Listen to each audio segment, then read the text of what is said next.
sa lahat ng mga hindi pa nakapanood, sana manood kayo. Talagang marami tayong makikita, matutunan. Oh, this is one of the more significant movies I've ever seen.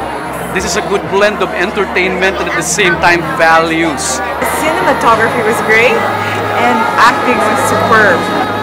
It provoked your emotion and also it describes the faith of a Christian very clear. Ginawa namin para ipakilala namin sa inyo ang pangalawang Pinoy na saint na si Pedro Calungsod. As missionaries, na-challenge din ako sa pagiging missionary. Good for Christmas. With so many problems and with all the calamities that's been going on, this is really an inspiring movie.